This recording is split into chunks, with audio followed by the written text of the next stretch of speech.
जय जगत नंदा म्हात्रे हेटवण्याचं water tunnel जलबोगदा पार्ट 2 चा हा व्हिडिओ आहे।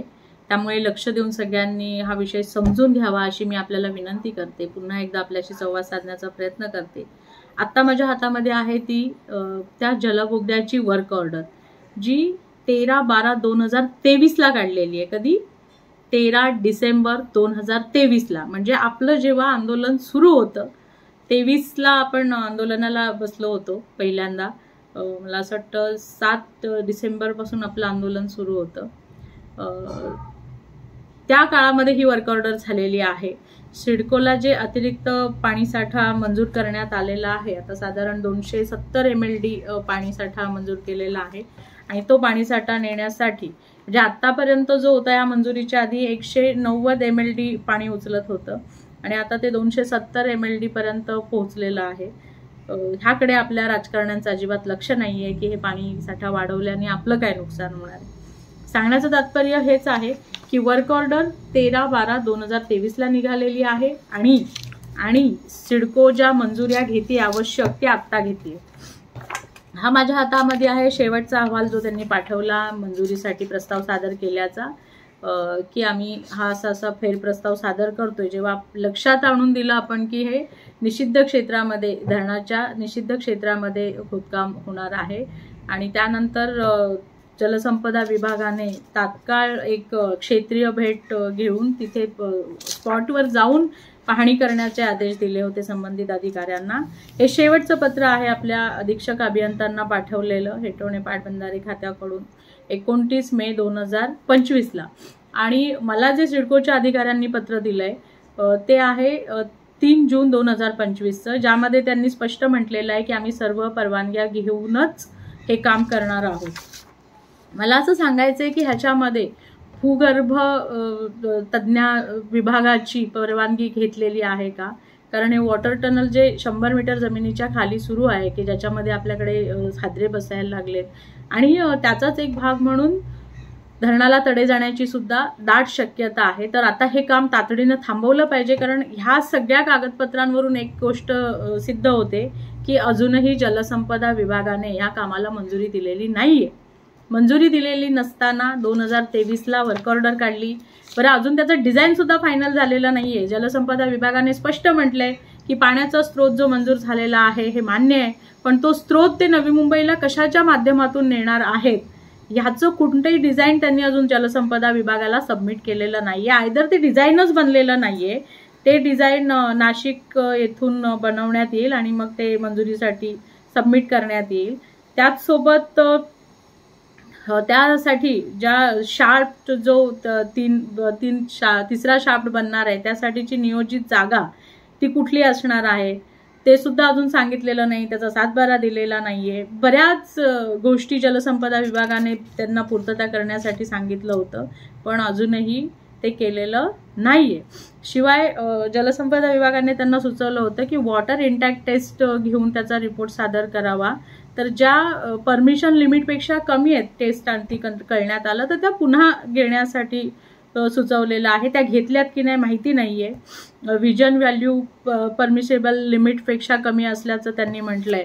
तर ह्या सगळ्या गोष्टी म्हणजे पाण्याची विजन व्हॅल्यू म्हणजे पाण्याची कपॅसिटी, पाणी स्टॉक करण्याची कपॅसिटीचे ते जागा कुठल्या आहेत धरणामध्ये हे सगळं ते तपासलं जातं। ते टेक्निकल बाब आहे।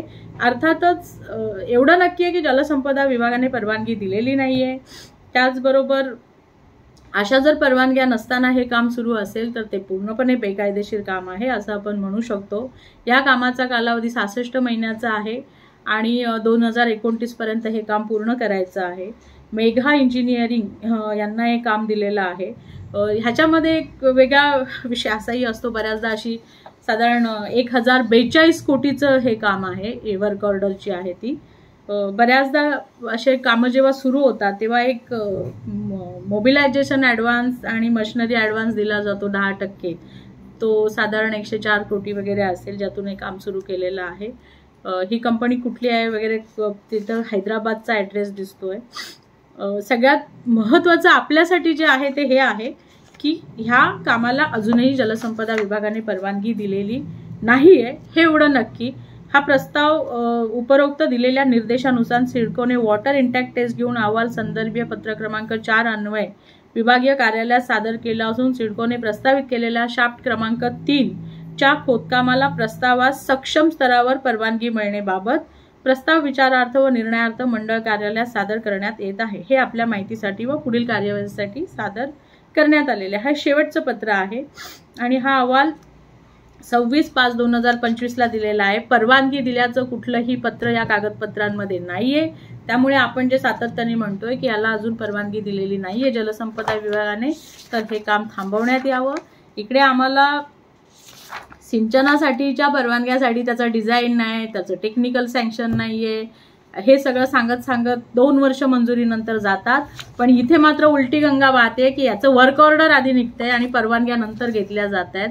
तर हा सगळा सिडकोचा बेजबाबदारपणा आहे जो आपल्या जीवावर उठणारा आहे। स्थानिक प्रशासनाला माझी विनंती आहे, ह्या सर्व कागदपत्र मी आपल्याला द्यायला तयार आहे, याच्या आधारावर ते काम तातडीने आपण थांबवलं पाहिजे। बेकायदेशीरपणे सुरू असलेलं काम आहे, उद्या धरण फुटलं तर आपण जाणार आहोत। यामध्ये मला अजून एक सांगायचं आहे आपल्या सगळ्यांना की लोकप्रतिनिधी म्हणून इथल्या स्थानिक लोकप्रतिनिधी ह्या विषयावरती त्यांचं काय म्हणणं आहे मला असं वाटतं प्रसार माध्यमांनी जाणून घेतलं पाहिजे। कारण मध्यंतरी जे बेलवड्याचे सरपंच सांगत होते की आमच्या घरांना तडे गेले आणि नुकसान भरपाई आम्ही मागत होतो आणि आम्ही उपविभागीय अधिकाऱ्यांकडे गेलो, तिथे स्थानिक आमदार सुद्धा आले होते। मला एक कळत नाहीये आमदार साहेबांचं हे काम आहे का फक्त की वाटाघाटी करायच्या नुकसान भरपाईच्या? हे काम चाललंय ह्याच्याबद्दल तुम्हाला चिंता नाही वाटत आहे? हा प्रश्न नाही पडला की हे पाणी कुठलं जाते, कुणाच्या हक्काचं पाणी जाते, आपल्या मतदारसंघातल्या हक्काचं पाणी जाते, हे तुम्ही थांबवलं पाहिजे। तुम्ही कसल्या वाटाघाटी करताय हा खरा प्रश्न आहे माझा। आणि त्यांनी सुद्धा याच्यावरती उत्तर दिलं पाहिजे की हे पाणी जे जातंय जे आमच्या हक्काचं पाणी आहे तात्पुरत्या स्वरूपात सिडकोला हे पाणी दिलेलं आहे, मग कशासाठी हा जलबोगदा? आणि हा जलबोगदाचे ह्याच्यामध्ये मी माहिती घेतली तर साधारण तेलंगणामध्ये असाच एक जलबोगदा होत होता 2007 ला, ज्याचं छत पडून खूप मोठं नुकसान झालं, ट्रॅजेडी झाली, कामगार सुद्धा त्यामध्ये अडकले होते आणि आज 20 वर्षानंतर सुद्धा ते काम बंद आहे। तर हे जे 100 मीटर जे खोदकाम जमिनीखाली झालेलं आहे याचा स्थानिकांनाच त्रास होणार आहे। उद्या आपण जेव्हा पण काही खोदायला जाणार आहे आपल्याला त्रास होणार आहे, काही होऊ शकतं तिथे हे माहिती नसल्यामुळे। किमान ते डिस्टन्स जे आहे ते कव्हर केलं पाहिजे, लोकांना माहिती दिली पाहिजे आसपासच्या, ही सगळी जबाबदारी स्थानिक प्रशासनाची। त्यांनी रॉयल्टी भरली म्हणजे त्यांच्याकडे परमिशन नाहीये हे लक्षात घेतलं पाहिजे। कुठली परमिशन दिली आहे का जलसंपदा विभागाने हे बघा, भूगर्भ सर्वेक्षण विभागाने परवानगी दिलेली आहे का हे बघितलं पाहिजे। ह्याच्या खूप कठीण असतात ह्या परवानग्या मिळणं, कारण त्याला वेळही खूप लागतो, पण सिडको कुणालाही ऐकत नाहीये। हे पहिल्यांदाच सिडकोने सिद्ध केलेलं आहे आपल्या भोगावती नदीमध्ये पाईपलाईन टाकून, जी काढण्याचे आदेश त्यांना डिसेंबरमध्येच दिलेले आहेत, पण ते अजूनही ते काढत नाहीयेत। यावेळेस आपण बघितलं पाण्याचा प्रवाह शहराकडे होता तो त्या पाईपलाईनमुळे, त्यांनी जे पाईप मोठा टाकून त्याच्यावर कॉन्क्रिटीकरण केलंय त्यामुळे शहराकडे प्रवाह भोगावती नदीचा वळला होता ह्या पावसाळ्यात। ती पाईपलाईन सुद्धा बेकायदेशीरपणे टाकलेली आहे। एकूणच सिडको बरीच कामं बेकायदेशीरपणे करते, ज्याला थांबवण्याची क्षमता ही जिल्हाधिकाऱ्यांमध्ये आहे, पण जिल्हाधिकारी काय बोलायला तयार नाहीये। जिल्हाधिकाऱ्यांना ह्यापूर्वी सुद्धा आम्ही पत्र दिलं होतं की धरण सुरक्षेचा प्रश्न आहे, आपण 15 दिवसात ह्याविषयी अहवाल घेऊन आम्हाला माहिती द्या की काय नक्की हा विषय आहे। मला असं वाटतं कुणी अधिकाऱ्यांनी आम्हाला हे पटवून द्यावं की याला परमिशन झालेले आहे, ते लिगल आहे, हे व्यवस्थित सगळ्या परवानग्या घेऊन काम करतायत, आमची त्याला काही हरकत नसेल, पण परवानगीशिवाय हे काम होत असेल, धरण सुरक्षेला बाधा होत असेल तर ते काम तातडीने थांबलं पाहिजे एवढंच ह्या निमित्ताने सांगते। आणि आपल्याला सगळ्यांना त्यासाठी एकत्र यावं लागेल, संघर्ष करावा लागेल, हे काम बंद करण्याची मागणी करावी लागेल, नाहीतर इथे आपण नाही वाचणार। आपलं हे धरण कधीही फुटू शकतं। हा खूप गंभीर विषय आहे। लोकप्रतिनिधी काय करतायत, इतर लोक काय करतायत, यंत्रणा काय करतायत, ह्यापेक्षा जे आपल्याला कळतंय तेवढं आपण बोललं पाहिजे। यंत्रणांनी आपल्याला पटवून दिलं पाहिजे की बाबा असं काही होणार नाही, तुमचे गैरसमज आहेत, आमचे गैरसमज दूर करून दाखवा। कारण ह्या वॉटर टेनलच्या सगळ्या टेस्ट या फेल झालेल्या आहेत असं या कागदपत्रावरनं कळते। तर एकूणच यासाठी ह्या यंत्रणांनी, मग सिडको असेल, जलसंपदा विभाग असेल, यांनी समोरासमोर आपल्याशी संवाद साधला पाहिजे।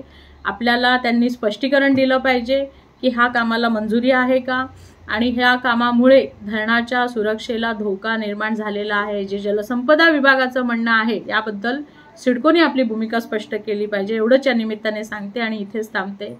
जय जगत नंदा मात्रे.